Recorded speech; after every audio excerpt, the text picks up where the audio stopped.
Part number 3 होने वाला है। डेफिनेटली इंडियन एयरफोर्स और इंडियन नेवी का जो अपकमिंग एग्जाम है उसके लिए इंग्लिश के लिए टॉप 100 रूल्स का एक रिवीजन स्टार्ट किया। रिवीजन सीरीज है, लगभग आपके अगले 10 दिनों में कंप्लीट, अगले 10 दिन भी नहीं लगेंगे क्योंकि अभी 30 हो जाएंगे, तो अगले 7 दिनों में आपकी ये सीरीज कंप्लीट हो जाएगी। मैंने वो कैप्स की एक सीरीज स्टार्ट करी थी, बट मुझे लग रहा है वहाँ पे कमेंट सेक्शन पे कैंडिडेट्स का व्यू के बेसिस पे मुझे ऐसा लगा, view like point of view के बेसिस पे कि भैया प्रैक्टिस टेस्ट करा दीजिए, तो मैं फिर अब प्रैक्टिस टेस्ट आपके लिए लेके आने वाला हूँ। चलिए डिस्कस करते हैं यहाँ पे। उससे पहले part first and part second की पीडीएफ ऑलरेडी आपको टेलीग्राम पे प्रोवाइड करा दिए गए हैं, ठीक है। एक टारगेट रहता है ऑलमोस्ट 200 प्लस, अगर आप लाइक्स कर देते हो तो मैं उतनी जल्दी ही आपको पीडीएफ प्रोवाइड करा देता हूँ, और नहीं भी करते हो तो भी प्रोवाइड करा देता हूँ, ठीक है। तो टेंशन मत लीजिए कि भैया ये क्या है, अलग ही बता दिया। तो चलिए चीजों को बता देते हैं। टेलीग्राम पे ऑलरेडी पीडीएफ यहाँ पे आपको मिल जाएगी, ये देखो यहाँ पे, ये देखो डाउनलोड ये अपना टेलीग्राम चैनल है ऑनलाइन एजुकेशन के नाम पे। पीडीएफ यहाँ पे आपको सभी की सभी मिल जाने वाली है, ठीक है। तो पार्ट 2 का ऑलरेडी यहाँ पे हमने प्रोवाइड करा रखा है, इसका भी लिंक मैंने डिस्क्रिप्शन बॉक्स में दे दिया है, जो भी नहीं जुड़े हो डेफिनेटली जुड़ जाइएगा। आगे बढ़ते हैं, चीजों को डिस्कस करते हैं।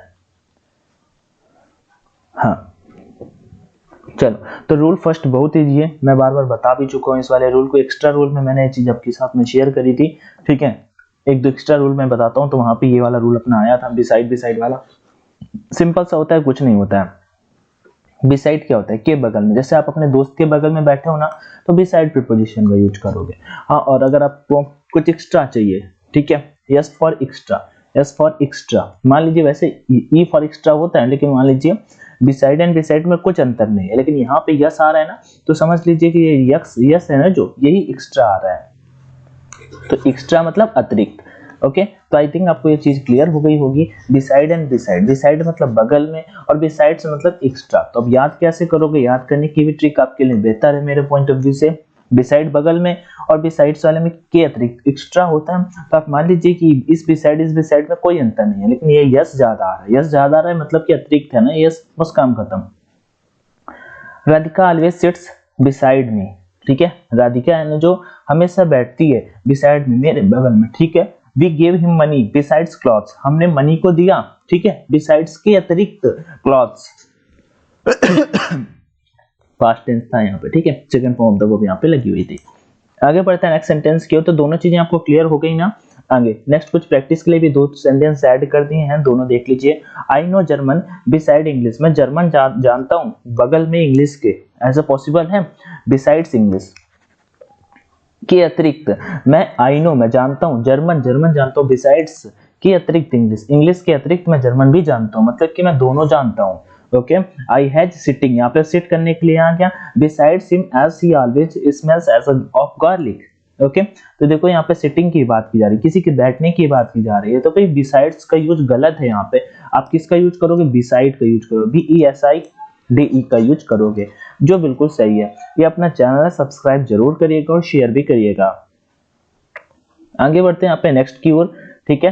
तो थोड़ा सा हैंड राइटिंग मैनेज कर लीजिएगा आपको, क्योंकि टाइपिंग में इतना सारा बहुत टाइम लग जाता है, तो हैंड राइटिंग ऐसे बेहतर आप सभी के लिए। चलिए, तो कुछ नाउन जो हमेशा प्लूरल रहते हैं, कभी भी इनमें इनका एस या ईएस लगा नहीं हटाया जाता है, ठीक है, मतलब ये हमेशा प्लूरल होते हैं। इनमें जो नाउन जो होते हैं हमेशा प्लूरल होते हैं, और इनका कभी भी इनमें यस या ईएस नहीं हटाया जाता है। इनके साथ ही हमेशा प्लूरल वर्ब का यूज किया जाता है, ठीक है। देखो जैसे कि यहाँ पे क्या है, सीजर्स है, ठीक है, सीजर्स। अब इसकी स्पेलिंग आपको पूछ लेता है, मिसेस स्प्रेड में भी आपको इसका स्पेलिंग देखने को मिल जाएगा। आर्म्स होता है, स्पेक्टिकल्स होता है, बाइनोकुलर्स होता है, सॉक्स होता है, टाइडिंग्स, शटल, एनर्स, सराउंडिंग्स।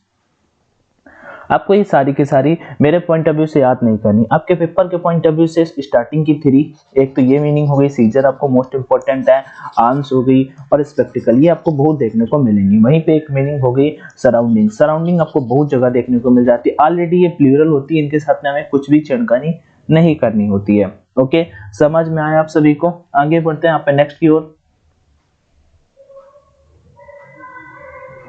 चलिए, हाँ, एग्जाम्पल के तौर पे आप देख लीजिए, the scissor are lying on the table, the scissors are lying on the table, ये बिल्कुल सही है, ठीक है। सीजर्स प्लूरल होता है, ठीक है, और इसके साथ में आपको कुछ भी छेड़खानी नहीं करनी, तो ये बिल्कुल राइट हो गया। अब यहाँ पे आपका सेंटेंस सही है। ओके, अगला है, please give me your binoculars, तो यस यहाँ पे हटा मत दीजिएगा कि भैया यस लगा है, ऑलरेडी ये प्लूरल है, please give me your binoculars. आगे चलते हैं, यहाँ पे कुछ प्रैक्टिस के तौर पे भी चीजें आपको देखने को मिल जाएंगी। The scissors that you ask for is on the table. The scissors, ठीक है, यहाँ पे कंजक्शन से जोड़ा गया और हमेशा इस ऐसे वाले सेंस में आप जो वर्ब लेते हैं वो इस वाले सब्जेक्ट के अकॉर्डिंग पिक करते हैं। तो हमेशा क्या होगा, सीजर्स जो होता है वो ऑलरेडी प्लूरल होता है, तो प्लूरल के अकॉर्डिंग यहाँ पे इज वर्ब आपका नहीं आएगा, कौन सा वर्ब आएगा, आर वर्ब आपका यूज किया जाएगा। आगे, my father gave me a pair of binocular on my birthday. My father gave me, ठीक है, a pair of binocular on my birthday. तो क्या हो जाएगा यहाँ पे, आप सेकेंड पार्ट में आप इधर मुझे बताइएगा कि इस पे इधर क्या होने वाली है, ठीक है। आगे बढ़ते हैं नेक्स्ट की ओर। नेक्स्ट रूल नंबर 23, थोड़ा सा ब्लर हो गया बट डोंट वरी, बस यही एक है जो मैं ऐसे ही आपको समझा दूंगा, टेंशन मत लीजिएगा, बस एक ही रूल है जो यहाँ पे थोड़ा सा ब्लर है, बट टेंशन मत लीजिए, फटाक से निकलते हैं। अभी देखो, कंडीशनल सेंटेंस है, पक्का आपकी क्वेश्चन में किधर आने वाला है, तो इस वाले सेशन में कंडीशनल के 3 से 4 रूल जो होता है चारों कवर है, ठीक है। आपको पता होगा इफ जो होता है ना, कंडीशन है अपनी, ठीक है, तो उसके साथ में हम सिंपल प्रेजेंट टेंस का यूज करते हैं, ठीक है। साथ में और जब दूसरा सब्जेक्ट बनाते हैं, दूसरा सेंटेंस बनाते हैं, तो सब्जेक्ट के साथ में विल या शैल का हम यूज करते हैं, ठीक है। सब्जेक्ट के साथ में विल शैल का यूज करते हैं, V1 की फर्स्ट फॉर्म आती है, ओके।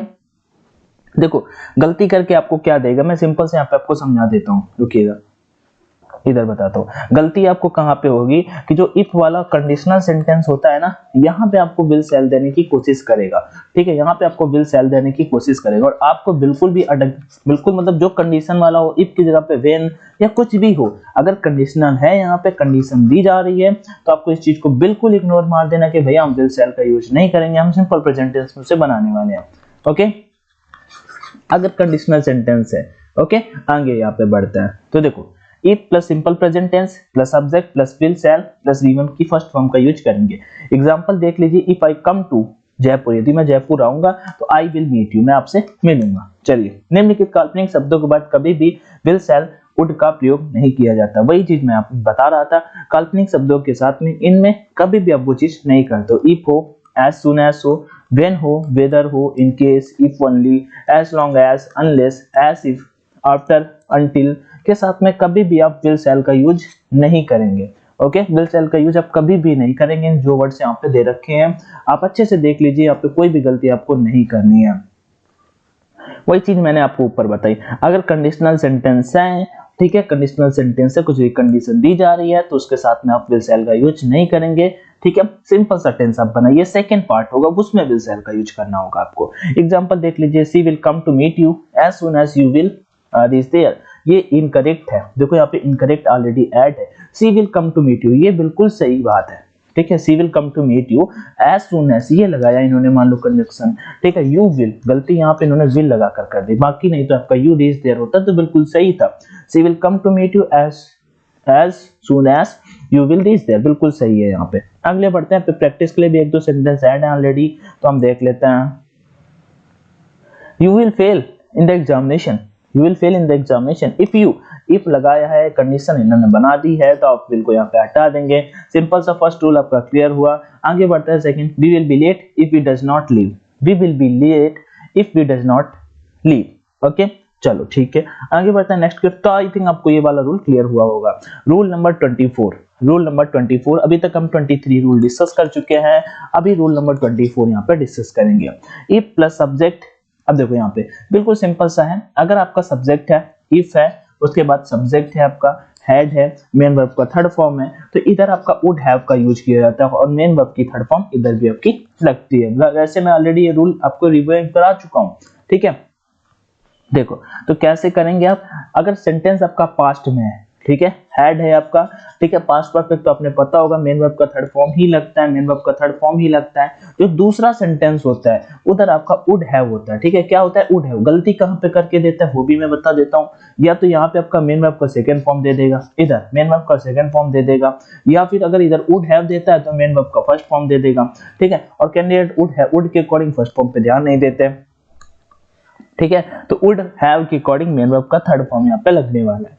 जैसे कि एग्जांपल देखो, if I had passed, if आपका हुआ कंडीशन मान लो आई हैड पास्ट, ठीक है, हैड पास्ट, हैड लगा, उसके बाद वर्ब आई, फिर मेन वर्ब का मतलब थर्ड फॉर्म आया, पास्ट आया, माय फादर वुड हैव आया, उसका गिव का थर्ड फॉर्म गिवन ही होता है, तो सेंटेंस अपना बिल्कुल सही है। देखो आगे कुछ नोट भी लगा दिया गया है। ऐसे वाक्यों को इफ को हैड से रिप्लेस किया जा सकता है, ठीक है, इफ को हैड से रिप्लेस कर सकते हैं, नहीं तो कोई दिक्कत नहीं है। अगर आपको कंडीशनल टाइप में बनाना है, इंटरोगेटिव टाइप में, तो वो चीज आप कर सकते हो, अदरवाइज अपना रूल जो है बिल्कुल सही है। Had plus subject plus main verb का third form plus object plus subject plus would, वही सेम टू सेम, कुछ भी इसमें चेंजमेंट नहीं करना है। Had I passed, my father would have.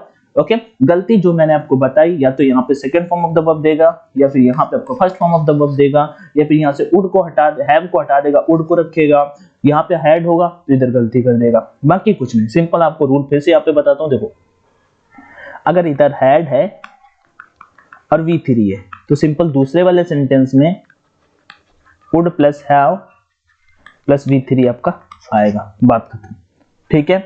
बस ये चीज अपने दिमाग में बनाए रखना, आपको चीजें समझ में आ जाएंगी। आगे बढ़ते हैं। देखो आगे बढ़ने से पहले आप सभी के लिए बता देता हूँ, प्रैक्टिस जरूर करो, ज्यादा से ज्यादा मॉक लगाओ, ठीक है। जो भी नहीं लगा रहे लगाना स्टार्ट कर दो। परीक्षा एप्लीकेशन पे exam relevant mock test available है। देखो कैंडिडेट का मुझे पर्सनल मतलब मिला, कमेंट सेक्शन मैंने देखा कैंडिडेट का, तो उन्होंने एक चीज बोली, भैया वो मतलब हम मॉक बाई नहीं कर पा रहे, पता नहीं कैसे नहीं बाई कर पा रहे हो। तो मैं यहाँ पे आपको दिखाता हूँ, क्या ओपन हो गया भाई,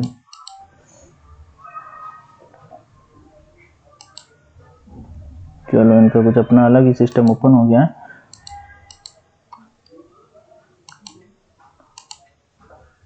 चलो मैं आपको वहीं पे बता देता हूँ, परीक्षा एप्लीकेशन पे जाके करना है और single mock test series buy करो, उसकी प्रैक्टिस करो, ठीक है।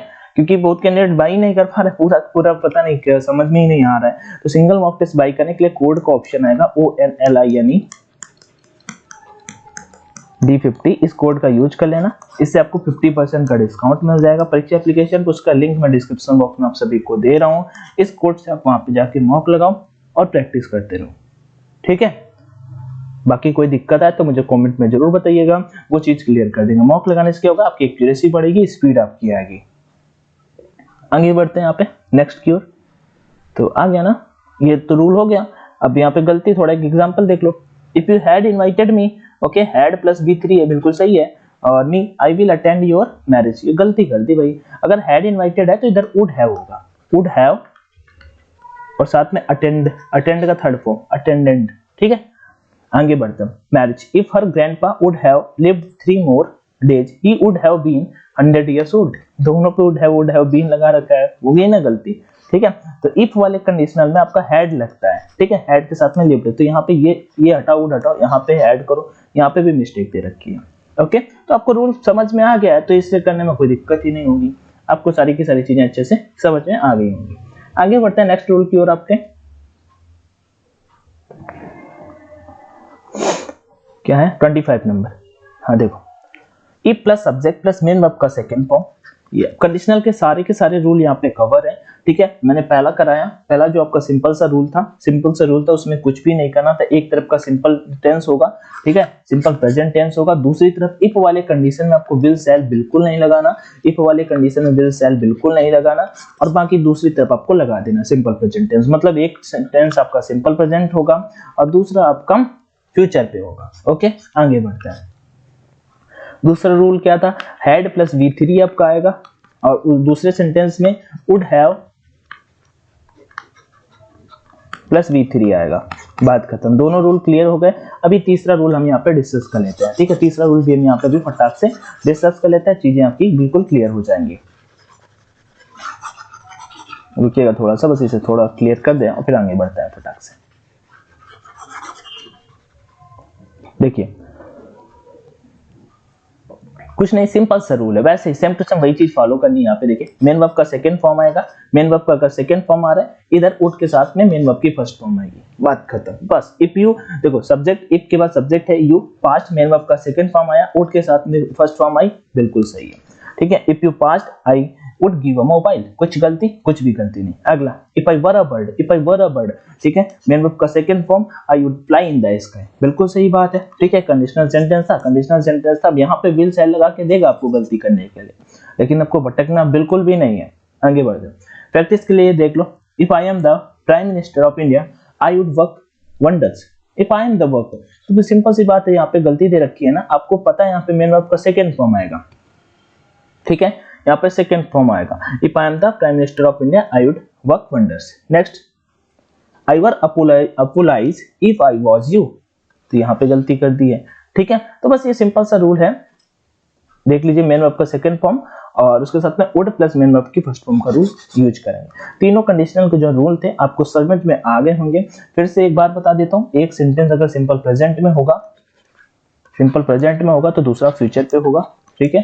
फ्यूचर पे आपका वर्ब विल शैल का यूज किया जाएगा। कभी भी विल शैल का यूज इफ मतलब if, in case, as soon as, where, unless के साथ में, टिल, अनटिल के साथ में आप इसका यूज नहीं करने वाले हो। उसके बाद यहाँ पे जो सिंपल प्रेजेंट टेंस होगा, इफ के साथ में सब्जेक्ट आएगा, उसके बाद यहाँ पे जो सब्जेक्ट होगा सिंपल प्रेजेंट में वर्ब आपके आने वाले। दूसरा रूल क्या था, हैड आएगा और उसके साथ में V3 आएगी और यहाँ पे वुड है, वुड आएगा, हैव आएगा और साथ में V3 आएगी, ठीक है। तीसरा रूल अपना क्या था, मेन वर्ब का सेकंड फॉर्म होगा, मेन वर्ब का सेकंड फॉर्म होगा, दूसरे सेंटेंस में वुड प्लस V1 की फर्स्ट फॉर्म होगी, V1 की फर्स्ट फॉर्म होगी, ठीक है।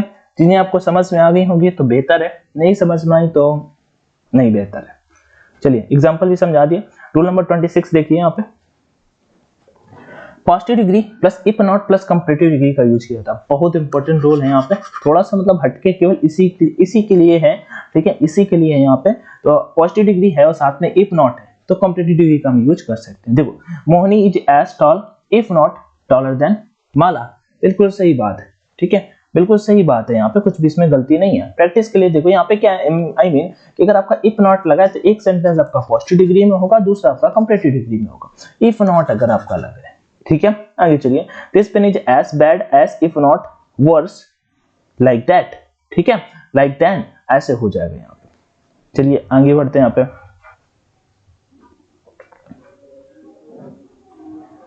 This is the best book of the to books, ठीक है, तो उसी के रूल पे हमने यहाँ पे कर रखा है। ओके, नेक्स्ट बढ़ते हैं यहाँ पे, नेक्स्ट की ओर। बैकग्राउंड पे थोड़ा सा वॉइस आ रहा होगा तो मैनेज कर लीजिएगा। 28, 29 दो रूल कहाँ है, अच्छा 27, 28 पहले हम कर लेते हैं, फिर उसके बाद आगे बढ़ेंगे। तो चलो देखो, कुछ शब्द ऐसे होते हैं जैसे कि लिटिल हो गया, फ्यू हो गया, ठीक है, हार्डली, स्कैर्सली, रेयरली, सेल्डम। मैंने हार्डली, स्कैर्सली का आपको रूल पहले ही बता रखा है। इनके साथ में ये ऑलरेडी निगेटिव होते हैं और इनके साथ में हम with conjunction, sorry when conjunction का यूज करते हैं जब हमें इनको ऐड करना होता है। Little, few, hardly, scarcely, rarely, seldom, और जिनका वाक्य में प्रयोग होने पर क्वेश्चन टैग हमेशा सकारात्मक क्वेश्चन पॉजिटिव टैग बनता है। ये देखो मैंने क्या बताया, ये ऑलरेडी निगेटिव होते ही हैं। लिटिल है, फ्यू है, ठीक है, स्कैर्सली है, रेयरली है, सेल्डम है, इनका जब आप यूज करोगे तो इनका जब क्वेश्चन टैग आपको बनाना होगा तो सिंपल है, वो हमेशा पॉजिटिव बनता है।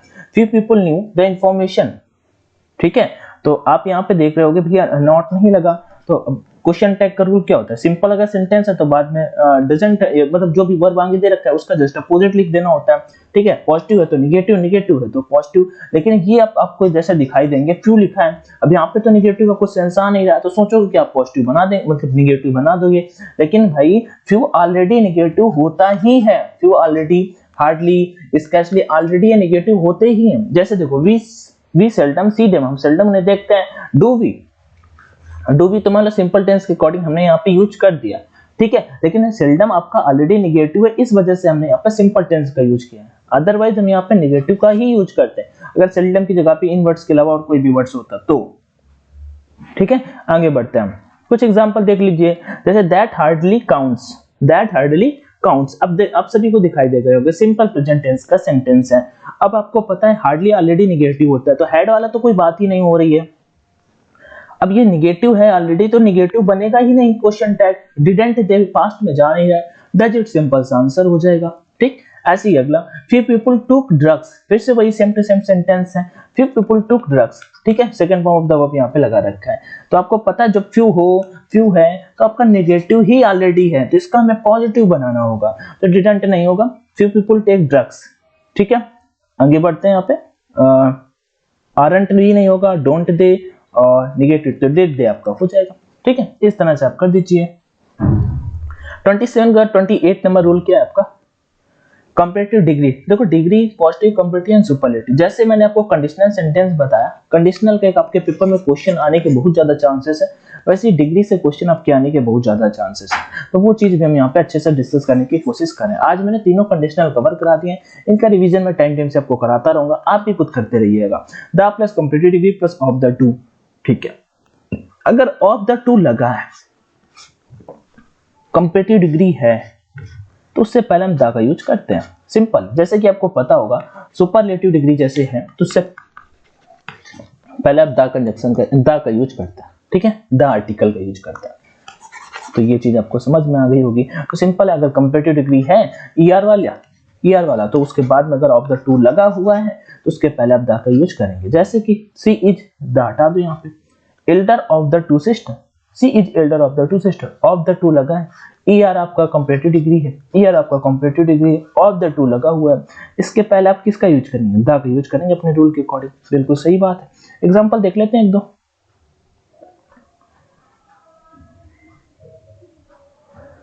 Knowledge of at least 2 languages is required to pass the examination. Knowledge of at least 2 languages is required to pass the examination. यहाँ सब नॉलेज है ना कि लैंग्वेजेस, इसलिए नॉलेज के अकॉर्डिंग इज आया है। ओके, ये चीज भी हमने यहाँ पे मेंशन कर दी है। चलो ये कुछ दूसरा था। The power of media in our country increasing day by day after day, नहीं ये ऊपर वाले क्वेश्चंस के एग्जांपल है जो मैंने रूल आपको दिखाया नहीं है। चलो दो रूल अभी बाकी है, उनको भी डिस्कस करते हैं। तो ये रूल आप कंपैरेटिव डिग्री वाला समझ गए होंगे, इसके कुछ अभी एग्जांपल मिलेंगे तो हम वो चीज आपको शेयर कर देंगे, ठीक है। कि अगर कंपैरेटिव डिग्री के साथ में ऑफ द टू लगा है, कंपैरेटिव डिग्री सीडी के साथ में ऑफ द टू लगा है, ऑफ द टू लगा है, सिंगल ऑफ है, तो सिंपल सा इससे पहले हम कंपैरेटिव डिग्री के पहले हम किसका यूज करेंगे, द का यूज करेंगे। चलिए आगे बढ़ते हैं नेक्स्ट रूल की ओर। रूल नंबर 29, 28 हो गया था, 29, हाँ चलो देखो अब थोड़ा सा पेन चेंज कर लेते हैं। द रीजन वर्ड दे रखा है, द रीजन वाई के बाद कभी भी बिकॉज ऑफ और ड्यू टू का यूज नहीं किया जाता। जैसे कि आपको याद होगा मैंने एक आपको सेशन कराया था, इससे पहले वाले सेशन में कुछ वर्ड्स आए थे जैसे कि रिवर्स, रिवर्ट, ठीक है, एक रिम्बर्स करके वर्ड था, रिम्बर्स करके वर्ड था, ठीक है। इनके साथ में आप बैक का नहीं करते हैं, बैक का यूज इनके साथ में आप कभी भी नहीं करते हैं, ठीक है। रिवर्ट बैक आपका नहीं होता, रिवर्स बैक, ठीक है। कम बैक होता है लेकिन रिवर्ट बैक नहीं होता, रिवर्स बैक नहीं होता है, ओके। तो ऐसे ही यहाँ पे ये वर्ड है, यहाँ पे आपको दिखाई दे रहा होगा कि द रीजन, अपने आप में वो रीजन दे रखा, बता रहा है द रीजन ये है, द रीजन वाई के बाद कभी भी बिकॉज ऑफ ड्यू टू का यूज नहीं किया जा सकता है, okay. The reason why I could not reach on time, the reason why I could not reach on time, reason है वाई, क्यों, I could not reach on time, ये बिल्कुल सही है, ओके। आगे बढ़ते हैं। Was that my car got stuck in heavy traffic jam, ठीक है, मतलब ये द रीजन दिया होगा, द रीजन वाई दिया होगा, इनके साथ में बिकॉज ऑफ ड्यू टू लगा के देगा आपको सेंटेंस सीरियल में, आपको चीज गलत कर देंगे, ओके। आगे देखो, the reason why he was rejected was because he was too young, गलत कर दिया ना यहाँ पे, बिकॉज ही नहीं होगा ना use, the reason why he was rejected, ठीक है। तो यहाँ पे बिकॉज का उन्होंने गलती कर दी है। आपको रूल ही पता है कि द रीजन वाई के बाद कभी भी बिकॉज ऑफ और ड्यू टू का यूज नहीं किया जाता है। आगे बढ़ते हैं नेक्स्ट की ओर। प्रीपोजिशन से पहले आने वाला शब्द ही वाक्य का सब्जेक्ट होता है, कभी भी प्रीपोजिशन के बाद आने वाला सब सब्जेक्ट नहीं हो सकता है, ठीक है। चलो तो देखो इसके कुछ एग्जांपल आपको समझाते हैं। वो आई थिंक एग्जांपल उसके यहाँ पे थे, ठीक है, यहाँ पे थे। The power of media is in our country, ठीक है, are increasing day by day after day. The merits of this book was well known among the readers, ये बिल्कुल सही है यहाँ पे। अच्छा यहाँ सब्जेक्ट एग्जांपल यहाँ पे इधर पे था, ओके। चलिए तो ये कुछ ऐसा था रूल नंबर 30, उसके एग्जांपल थोड़ा सा इधर उधर हो गया है, इसके लिए सॉरी। रूल नंबर 30 पे बाकी वहां पे मैं जस्ट नहीं कर पाया हूँ, लेकिन आपको चीजें समझ में आई होंगी। सेशन को शेयर करिएगा दोस्तों के साथ में, कोई क्वेरी आए तो कमेंट में जरूर आस्क करिएगा। 30 रूल अपने कंप्लीट हो गए हैं, 30 रूल कंप्लीट हो गए। 30 के दो एग्जांपल मैं आपको जरूर दे दूंगा, अभी वो वहां पे सेट नहीं कर पाया शायद, कोई बात नहीं। चलिए, और वीडियो को यहाँ तक आप देख कर आए हो तो थैंक यू सो मच आप सभी का। और वीडियो को दोस्तों के साथ में शेयर का भी ऑप्शन होता है, उसका यूज करिए। एंड टेक केयर, ध्यान रखिए। पढ़ते रहिए सभी, मॉक ज्यादा से ज्यादा लगाइए, प्रैक्टिस करते रहिए, ठीक है। प्रैक्टिस करना है तो परीक्षा एप्लीकेशन पे exam relevant mock test available है, वहां पे जाके आप लगा सकते हैं। ओके, तो मैं फिर से वही चीज बता देता हूँ जो मैंने ऑलरेडी बता रखी है, अपना कूपन कोड यहाँ पे लिख देता हूँ। इससे क्या है, इसका यूज करोगे तो आपको छूट भी मिल जाएगी, नहीं तो फंस जाओगे। ONLINE D50, ठीक है। थैंक यू, जय Hind and all the best. ध्यान रखिए, मस्त रहिए, पढ़ते रहिए।